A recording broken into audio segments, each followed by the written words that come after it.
bienvenue dans notre émission Sociopathe, qui vous éclaire sur la sociologie à l'heure de vos repas. Aujourd'hui, nous recevons Madame Berkheim. Bonjour et merci pour votre invitation. Madame Berkheim, expliquez-nous en quoi consiste la théorie des jeux et le dilemme du prisonnier. Eh bien, c'est très simple. Imaginez deux suspects qui sont appréhendés au volant d'une voiture volée sur les lieux d'un braquage qui a fait une victime. À leur arrivée au commissariat, ces deux suspects sont mis dans deux salles d'interrogatoire distinctes et ne peuvent communiquer. Ainsi séparés, ils vont être plongés dans l'incertitude, pris par le doute. T'as bien compris? Ton complice avec mes collègues. S'il avoue et que tu nies, tu prendras 20 piges et lui rien. Par contre, si tu avoues, je pourrais peut-être faire quelque chose pour toi. Le juge pourra réduire ta peine de moitié. Mais j'ai rien fait. Vous n'avez rien contre moi. Je t'ai expliqué le deal. Maintenant, réfléchis à ce qui est préférable pour toi. Le dilemme du prisonnier, ou la théorie des jeux, représente une situation où deux personnes auraient intérêt à coopérer ensemble, mais ne pouvant communiquer entre elles, elles sont plongées dans l'incertitude et adoptent généralement un comportement d'autopréservation, de sauvegarde de leur intérêt personnel. Ainsi, les suspects ont de grandes chances de trahir leur complice pour être assurés, quoi qu'il arrive, de diminuer leur peine. Cet exemple emblématique du dilemme du prisonnier montre qu'en l'absence de certitude de la loyauté de ses pairs, un individu préférera trahir son complice pour assurer ses arrières et limiter les risques encourus. Chaque situation d'altruisme est donc influencée par une appréciation auto-centrée de la situation. La considération de sa personne et de ses propres intérêts pèse davantage sur l'action lorsque le danger se fait sentir. L'altruisme est ainsi relégué au second plan dans les prises de décision à fort enjeu. Or, la maximisation des bénéfices individuels crée une situation sous-optimale pour les individus concernés. En effet, le mieux pour les deux complices serait de se taire, mais le côté égocentrique prend régulièrement le dessus et chacun essaie de s'en sortir en trahissant son acolyte. Donc si je comprends bien, si je le balance et que lui non, je suis libre. Sauf s'il me balance aussi. Alors le mieux serait que je nie tout en bloc. Et s'il fait pareil, on s'en sortira avec seulement une petite peine pour le vol de la voiture. On sera vite dehors.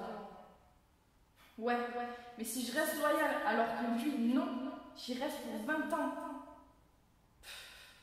Tant pis pour lui, je ne mise pas tout sur sa loyauté. J'avoue tout, c'est mon complice. Eh ben voilà, parfait. Madame Berkheim, expliquez-nous tout cela. Que nous dit cette situation des rapports humains? Le dilemme du prisonnier illustre un conflit entre les incitations sociales à coopérer et les incitations individuelles à ne pas le faire. Chaque prisonnier fait face à un dilemme entre sa rationalité individuelle, qui lui dicte de tout avouer et de dénoncer son complice, et sa fidélité à un collectif et à son fonctionnement, qui lui dicte de se taire. C'est ce qu'on appelle la loi de l'omerta, non? Tout à fait, c'est une expression qui vient du jargon mafieux italien et qui illustre l'attitude prise par ceux qui préfèrent se taire, protégeant ainsi la famille. D'accord. Et dans un cas similaire à celui-ci, que font les personnes en général? La théorie des jeux est un conflit entre l'intérêt individuel et l'intérêt de groupe. Ce conflit est principalement arbitré par un repli individuel et par une définition égoïste de la conduite à tenir. Je précise ici que les configurations propres à accueillir un tel dilemme sont très rares et se trouvent généralement dans les secteurs d'activité hautement concurrentiels et incertains, tels que les jeux économiques qui se font dans les grandes places boursières où chacun spécule en fonction de ce que l'autre peut faire, ou la course à l'armement où chaque pays essaie d'être le mieux armé par rapport à son voisin, et c'est le principe de l'escalade. Est-ce que cet exemple ouvre d'autres pistes de recherche? Il nous permet l'analyse des représentations mentales qui guident l'action individuelle et qui structurent les schémas actentiels des individus. Cela nous permet, nous sociologues, de considérer les logiques d'action individuelle en évaluant les options prises au regard de celles délaissées. Une attention plus grande portant sur l'ensemble des options qui s'offrent à l'individu devrait s'exercer de manière plus systématique. Tout cela semble vraiment passionnant pour analyser les rapports humains. Mais y a-t-il des limites à cette théorie des jeux? Oui, bien sûr, elle ne s'applique qu'à des conditions extrêmes et non pas aux situations sociales les plus communes. Il faut donc se garder de rapprocher la théorie des jeux de situations trop éloignées des conditions incertaines et de prise de risque de son application. Cependant, cette théorie permet de développer des concepts et des expressions utiles à l'analyse de ces situations. Pour nous sociologues, il serait intéressant de réfléchir à une méthode qui permettrait de désamorcer ces situations de tension extrême et qui accouchent le plus souvent de résultats sous-optimaux.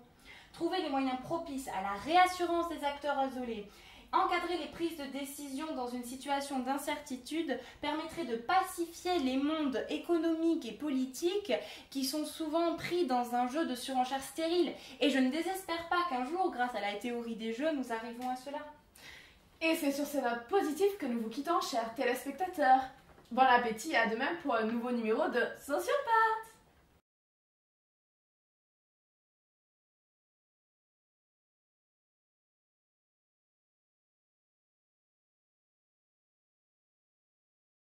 Bonjour les amis, aujourd'hui nous allons étudier le dilemme du prisonnier. Je me trouve actuellement au commissariat de Bourcagneux où j'assiste à un interrogatoire plutôt musclé. Sapristi, mais tu es devenu fou? Allez, on va le récupérer. Allez, chauffe Marcel.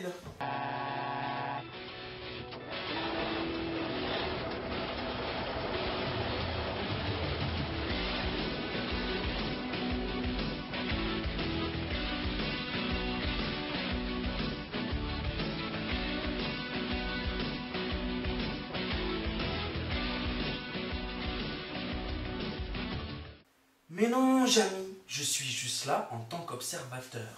L'individu derrière moi est suspecté d'avoir commis un braquage et encourt une peine de 10 ans de réclusion. C'est pas moi. Son complice, lui, est entre les mains des enquêteurs et encourt la même peine.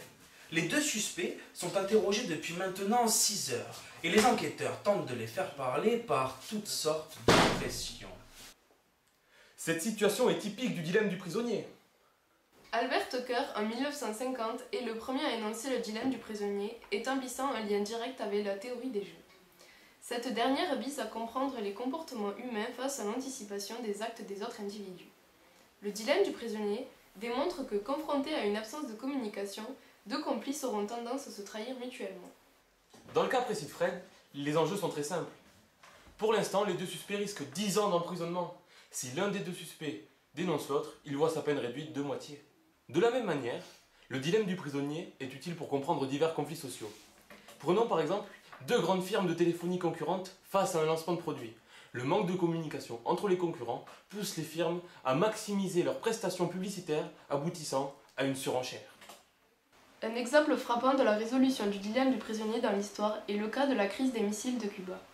La crise des missiles de Cuba est une suite d'événements survenus du 14 octobre au 28 octobre 1962 et qui ont opposé les États-Unis et l'Union soviétique au sujet des missiles nucléaires russes, pointés sur le territoire des États-Unis depuis l'île de Cuba, et qui ont mené les deux blocs au bord de la guerre nucléaire. Moment paroxystique de la guerre froide, la crise de Cuba souligna les limites de la coexistence pacifique et se solda par un retrait de l'URSS en échange d'une concession publique et de deux promesses confidentielles accordées par l'administration Kennedy. En apparence mineures à l'époque, elles ont été considérées en Occident dans les décennies suivantes comme très contraignantes pour la politique extérieure des États-Unis. Un téléphone rouge reliant directement la Maison-Blanche au Kremlin fut installé après la crise afin de pouvoir établir une communication directe entre l'exécutif des deux superpuissances et éviter qu'une nouvelle crise de ce style ne débouche sur une impasse diplomatique. La résolution de cette crise nous prouve qu'une sortie du dilemme par le haut est possible. Le téléphone rouge reliant les deux nations belliqueuses établit des conditions propices à la diminution des risques associés à l'isolement. Cet exemple prouve parfaitement que c'est l'absence de communication qui pousse à l'action. Et Jamy, t'es là? Ah, alors, cet interrogatoire, ça s'est fini comment? Bah écoute, Jamy, comme dans la plupart des cas, l'un des deux suspects a parlé. L'autre a pris la peine maximale. Eh les mecs, c'est pas tout, mais on nous attend pour de nouvelles aventures là. C'est parti, chauffe Marcel. Allez, on y va.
Bonsoir et bienvenue dans le MAC de Sociaux. Ce soir, nous allons recevoir la sociologue Olivia, chercheuse dans le domaine des relations sociales.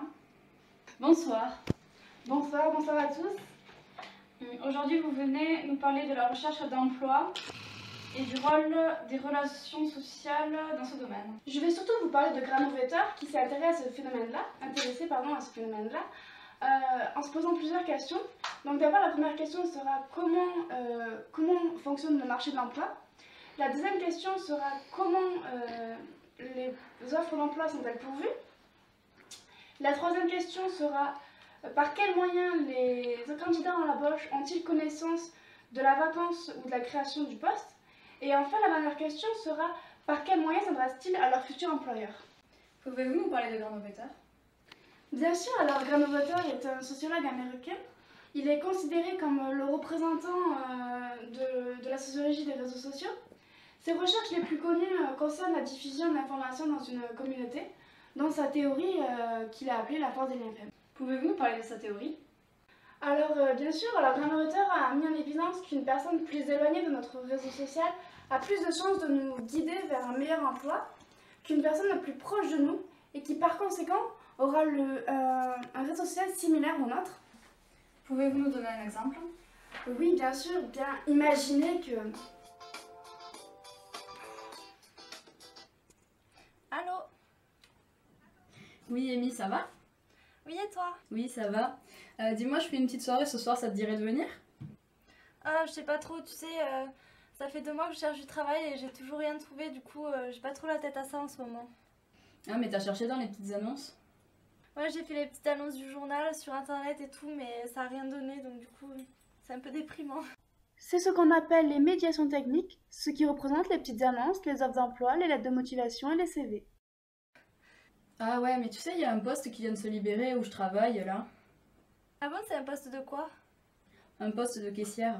C'est ce qu'on appelle les médiations sociales, ce qui représente les personnes ressources, les réseaux de relations, les carnets d'adresses, etc. Ah d'accord, bah je sais pas trop, c'est un peu désespérant ma situation là en ce moment, du coup... Ouais, mais en tout cas, viens à ma soirée, ça va être cool. Mais je vais connaître personne en plus. Mais si, t'inquiète pas, c'est pour fêter les examens en plus, ça va être chouette, viens, tu verras. Bon d'accord, je vais voir. Ok, bisous. Bisous, ciao. Ça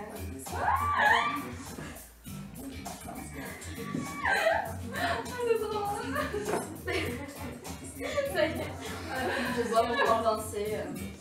C'est dur. Tu veux pas ver? Voilà. Mais pourquoi tu Ouais. Donc pourquoi tu es toute seule? Ben, j'ai pas trop la tête à faire la fête ce soir en plus. Ça fait 2 mois que je cherche du travail, du coup j'ai toujours rien trouvé. Et puis, je connais personne, j'ai même pas croisé Agathe une seule fois dans la soirée. Ouais, c'est vrai, mais tu cherches du boulot là du coup? Ben ouais. Attends 2 minutes, je reviens avec quelqu'un, d'accord? Ok. Tu présentes ta famille, elle a peut-être du boulot pour toi. Ah super. Bon, ça va. Salut. Tu cherches du boulot là? Ouais, ça fait 2 mois que je cherche, mais j'ai toujours rien trouvé. Et t'as quoi comme formation? J'ai un master en management. Mais c'est super, c'est exactement ce qu'on recherche. Nous, on recherche un manager dans mon équipe. Ah ouais, c'est vrai? Et ouais. Ah, mais si tu veux, je peux faire passer les entretiens lundi. Ah, mais ce serait super, ouais. Tout à fait ce que je veux trouver dans les secteurs. Ah oui, non, mais de toute façon là, j'ai tout le temps une petite chose, donc Ok, mais super. ben super, merci beaucoup. Ben, je vais prendre des coordonnées. Ouais, du coup, je te donne ça. Nous pouvons donc dire qu'il existe des inégalités au sein du marché de l'emploi. D'accord, donc nous avons plus intérêt à solliciter une relation moins proche de nous pour chercher un emploi. Donc en effet, plus la personne ressource, c'est-à-dire la personne qui nous cherche l'emploi, est éloignée de nous, plus son réseau social sera différent du nôtre et donc nous aurons plus de chances de trouver un emploi plus diversifié. Cela me fait penser au livre La théorie des 6. Cette théorie de Jack Esper, inspirée par le savant hongrois Karenci, illustre bien la théorie de la force des liens faibles. En effet, la théorie de Jack Esper énonce que chaque individu peut être relié à n'importe quel autre par une chaîne de connaissances ne comptant pas plus de 5 personnes intermédiaires. Par exemple, je peux moi-même être relié à Barack Obama. Étant donné que mon professeur d'anglais a son père qui réside aux États-Unis, qui lui-même a son meilleur ami conducteur de limousine, et connaît donc le chauffeur de Barack Obama, qui lui-même est en contact direct avec le président. Cette théorie met en évidence les relations sociales des individus, leur capacité à créer des réseaux et par conséquent à devenir des personnes ressources de qualité. D'accord, merci pour ces explications. Grâce à ces exemples, j'espère que vous aurez compris la théorie de la force des liens faibles. C'est avec plaisir que je vous ai expliqué la force des liens faibles. Quant à nous, nous nous retrouvons la semaine prochaine pour un nouveau numéro du MUG de Sociaux.